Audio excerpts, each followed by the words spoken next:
Chers compatriotes, si vous voulez que l'on empêche les migrants de passer, acceptez donc nos immigrés. Voilà en résumé le marché que le gouvernement turc a proposé, ou plutôt imposé, à l'Union européenne.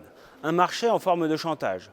En effet, dans le cadre de l'accord scandaleux conclu le 18 mars dernier avec l'Union, la Turquie a exigé que 3 milliards d'euros viennent s'ajouter aux 3 milliards déjà versés en novembre, mais surtout, elle a exigé que désormais les ressortissants turcs soient exemptés de visa pour pénétrer dans l'espace de l'Union européenne. Ainsi, ce sont 80 millions de Turcs qui pourraient désormais entrer en Europe et s'y installer plus facilement.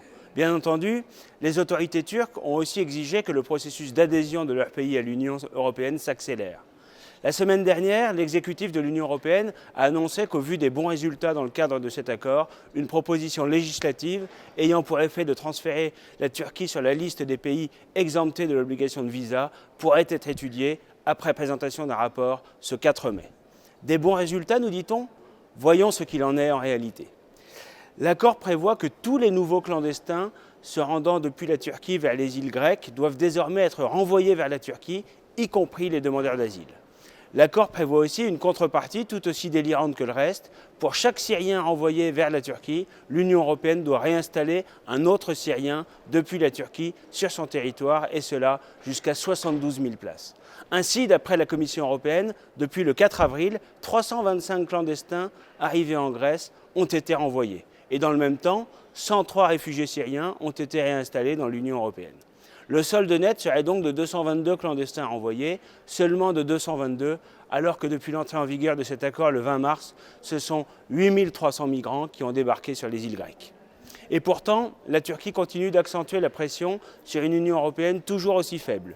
L'Union européenne a plus besoin de la Turquie que la Turquie n'a besoin de l'Union, s'est même permis de déclarer le sultan Erdogan, président islamiste de la Turquie. Voilà donc comment se comportent nos soi-disant alliés.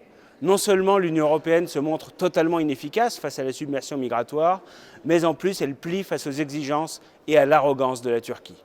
Et ne comptez surtout pas sur les ex-UMP pour s'opposer à tout cela. Au Parlement européen, leurs parlementaires ont notamment refusé les amendements déposés par notre groupe, Europe des Nations et des Libertés, réclamant l'arrêt des négociations d'adhésion avec la Turquie, s'opposant à la libéralisation des visas ou encore à l'adoption de la langue turque comme langue officielle de l'Union. Je crois qu'il est important que les Français sachent quelle est l'action réelle des élus de l'ex-UMP à Bruxelles. Derrière la crise des migrants, nous assistons aujourd'hui à une véritable tentative de passage en force de la Turquie. Mardi, sur France Inter, alors qu'un journaliste lui demandait si la Turquie avait vocation à être le 29e ou le 30e membre de l'Union européenne, Federica Mogherini, haute représentante de l'Union pour les affaires étrangères et la politique de sécurité, répondait « oui, bien sûr ». Parce que pour nous, l'Europe est une civilisation s'incarnant dans la diversité de ses nations et pas une union sans histoire, sans frontières, sans âme. Notre réponse est exactement contraire. La Turquie, membre de l'Union européenne? Non, bien sûr. Nous ne pouvons accepter que cette véritable submersion migratoire en cours serve aussi à accélérer le processus d'adhésion de la Turquie, et nous combattrons donc cette adhésion sans relâche avec nos alliés, tout simplement parce que la Turquie n'est pas une nation européenne.